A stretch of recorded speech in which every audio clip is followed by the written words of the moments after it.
yang merasa iba pun akhirnya memutuskan untuk mengutus beberapa pemuda yang ada di desa. 8 orang pemuda yang diutus Datuk. 2 orang ke arah barat, 2 orang lagi ke arah utara, 2 orang lagi ke arah timur, dan 2 orang lagi ke arah selatan.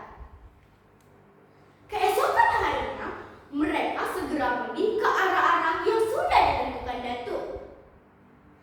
7 hari telah berlalu. Sekarang datang seorang pemuda dari arah selatan. Ia datang dengan wajah yang pucat pasi dan tampak tergesa-gesa. Ia pun berkata kepada Datuk, "Datuk, maafkan kami, Datuk. Kami tak bisa melanjutkan pencarian kami ini, Datuk." Datuk yang kaget pun langsung menanyakan kepada mereka berdua apa yang terjadi sehingga mereka tak mau lagi melanjutkan perjalanan ini. "Apa yang terjadi kepada kalian sehingga kalian tidak mau lagi melanjutkan tugas kalian ini?" "Iya, Datuk, di hutan bagian selatan kami melihat pohon haru yang sangat besar. Pohon itu seolah-olah memanggil kami untuk memanjatnya, Datuk. Saat kami sudah menaikinya, Datuk, kami melihat banyak sekali ular di atas sana, Datuk. Dan tak lama setelah datang ular-ular itu, datanglah pula, Datuk, sepasang naga emas yang sangat besar, Datuk. Untungnya ada petir yang kencang membangunkan kami hingga kami dapat selamat dan sampai di rumahmu, Datuk." Datuk yang mendengar hal tersebut langsung menyebarkan berita bahwa tak ada lagi warganya yang boleh berkegiatan di hutan Seminu. 10 tahun pun telah berlalu. Sekarang tiba-tiba datang seorang pemuda yang bernama Rakyat Sukat. Rakyat Sukat datang dengan tujuan untuk bertapa di hutan Seminu. Dia pun saat dia baru menginjakkan kaki di desa Sukau, dia bertemu dengan seorang kakek tua yang di sana disebut Buya Ratu. Buya Ratu pun berkata, "Wahai pemuda, sepertinya aku baru saja melihatmu di desa ini." "Iya, Tuan, saya baru saja sampai di desa ini. Saya ke desa ini dengan tujuan untuk bertapa di hutan Seminu." Wah, kamu tidak tahu ya desas-desus yang ada di sini. Hutan Seminu ditunggu oleh naga emas yang sangat besar. Ia berdiam di sebuah pohon haru. Ia akan memakan siapa saja yang lewat di sana. Rakyat Sukat yang memiliki tekad yang kuat langsung tertantang untuk mengalahkan sang naga. "Baiklah, Tuan, akan kucoba melawan naga itu." Sang Buya Ratu yang mendengar hal tersebut, dia juga melihat Rakyat Sukat mempunyai tekad yang sangat kuat dan juga ada kekuatan besar dalam diri Rakyat Sukat, langsung memperbolehkan Rakyat Sukat untuk pergi ke hutan Seminu.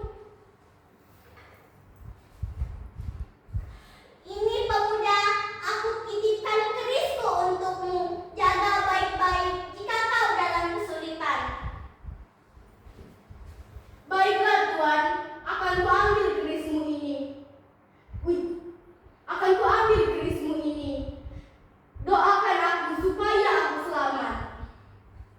Rakyat Sukat langsung bergegas ke hutan Seminu. Saat ia baru saja tiba di hutan Seminu bagian selatan, ia terkaget karena melihat pohon haru yang sangat besar. Pohon itu hampir saja mencakar langit. Di sana tiba-tiba ia merasa kesedihan yang amat mendalam. Ia merasa bahwa dengan menaiki pohon tersebut, kesedihannya itu akan hilang. Namun ia menepis pikiran jahatnya itu.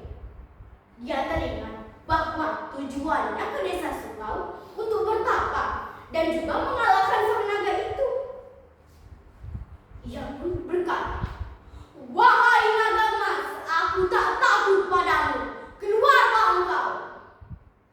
Tak lama setelah tantangan rakyat Sukat keluar, naga itu pun langsung menyerang rakyat Sukat dengan membabi buta. Pertarungan sengit pun berlalu. Rakyat Sukat tanpa sengaja tergores oleh sisik naga. Tetapi untungnya rakyat Sukat masih bisa melawan naga itu dengan menepis semua serangan sang naga. Lama mereka bertarung hingga Ratu Naga kelelahan. Rakyat Sukat memanfaatkan hal tersebut dengan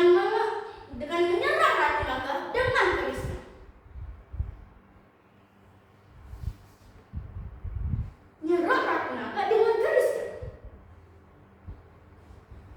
Tanpa sengaja, keris rakyat Sukat mengenai mahkota sang Ratu Naga.